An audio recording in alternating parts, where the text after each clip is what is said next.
અશોકભાઈને મારી ઈર્ષા આવી, હું નથી પરણ્યો ને એ પરણી ગયો છે નહીં.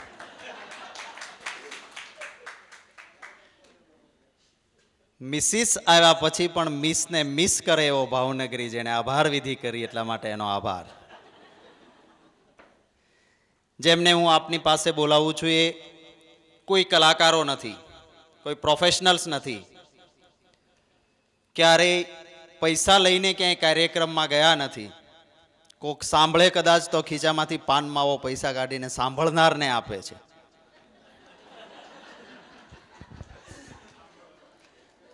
ગઈકાલ સાંજથી આવી ગયા છે.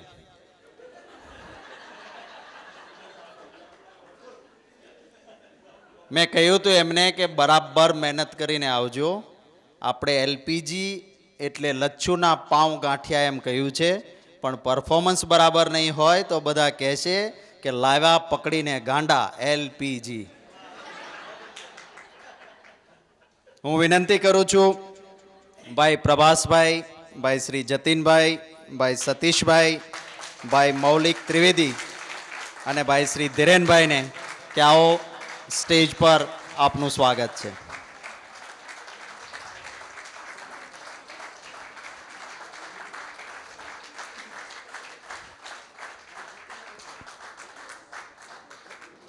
ભાઈ વિપુલ, યજ્ઞેશ, ભાઈ દિલીપભાઈ અને મિત્રોએ આ પ્રયત્ન કર્યો, પણ પેલું શોલેમાં કહ્યું છે ને, એક ગલતી કી ઠાકુર તિજોરી ખોલ કે દિખા દી. એમ આ બધા સરસ મિત્રોને આર્ટિસ્ટ તરીકે નથી પણ મિત્રો છે, પ્રોફેશનલ આર્ટિસ્ટ નથી પણ ખૂબ મજા કરાવી શકે એવા છે. એના વચ્ચે માઇક એક પોલિટિશિયનને આપ્યું. એવું કહેવાય છે કે પ્રોફેસર અને પોલિટિશિયન એક ઘડિયાળ જોઈને નહીં, કેલેન્ડર જોઈને માઇક પર બોલી શકે. કાલ ટીવી પર લાફ્ટર ચેલેન્જ આવે છે, એટલે દુનિયાને હસવા માટે ચેલેન્જ હોય છે, હસી શકતા નથી. ભાવનગરમાં લાફ્ટર ચેનલ અથવા લાફ્ટર ચેનલ નહીં તો લાફ્ટરનો સ્વભાવ છે ભાવનગરનો હસવાનો, એની પ્રતીતિ આપે સૌએ. પણ નહીં તો ભાવનગરવાળા માટે આ મર્યાદિત એટલે રાખ્યું હતું કે નહીંતર અહીંયાથી કોઈ મિત્ર જોક કે પછી એમણે ગાઈડ રિફર કરવી પડે, તે દિવસે ના હસી શકે. અને વચ્ચે રવિવાર નથી આવતો એટલે છેક શનિવારે જઈને હસી શકે. ક્યારેક કંઈક એવું થઈ જાય અને એકાદી ન સમજાય તો દરેક લાઈનમાં જીવતી 2-3 ગાઈડ પડી છે, રિફર કરી લેજો. જતીનભાઈ મેં કહ્યું ને કે ખરેખર સજ્જન છે, નહીં તો શિક્ષકને ડંકો વાગે ત્યારે બંધ થાય.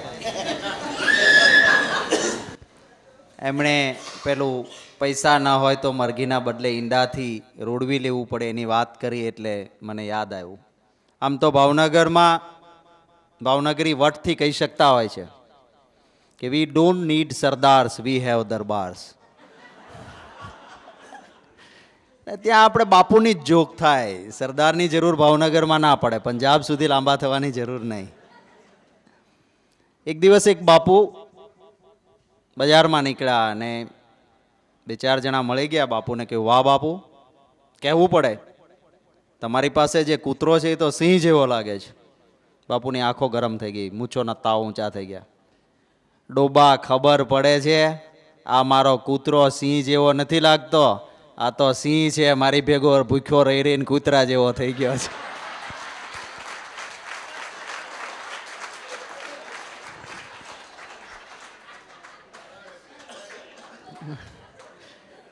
હું હવે વિનંતી કરીશ એક એવા વ્યક્તિને કે જે ઉદ્યોગપતિ છે.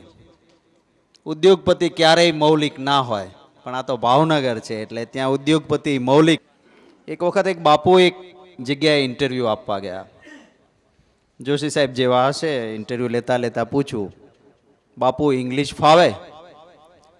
બાપુએ કીધું કે પીવાનું તો બરાબર ફાવે, બોલવાનું ને સમજવાનું ન ફાવે. હું હવે વિનંતી કરીશ, ભાવનગરની આ ખાસિયત છે, હ્યુમર છે, એ કેટલી હદ સુધીનો એનો એક નાનો સાચો દાખલો આપને આપું છું. અહીં બેઠેલામાંથી ઘણા ઓળખતા હશે, ન પ્રબુચ સણોસરામાં લોકભારતી સંસ્થા સાથે જોડાયેલા, ખૂબ સારી સેવા. એમના મૃત્યુને 1 કલાકની વાર પહેલાં માણસ નહીંતર મરવા પડ્યો હોય તો જોજો ક્યારે, એની બધા ઘણી જીજીવિષાઓ હોય. હ્યુમર ત્યારે ન સૂજે.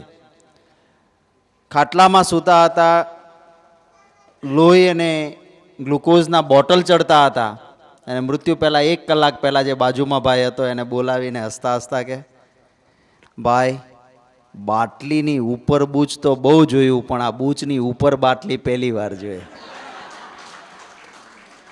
આ ભાવનગર છે કે જે મૃત્યુના 1 કલાક પહેલાં પણ પોતાની જાત ઉપર આવી હ્યુમર કરી શકે. અને આ બધા ભાવનગરીઓ છે અહીંયા, એટલે આ રિસ્પોન્સ મળે છે. આ મજા જે છે ને રિસ્ટ્રિક્શન ભાવનગર માટે એટલે જ રાખ્યું હતું, નહીંતર મોટા ભાગની ઉપરથી જાય.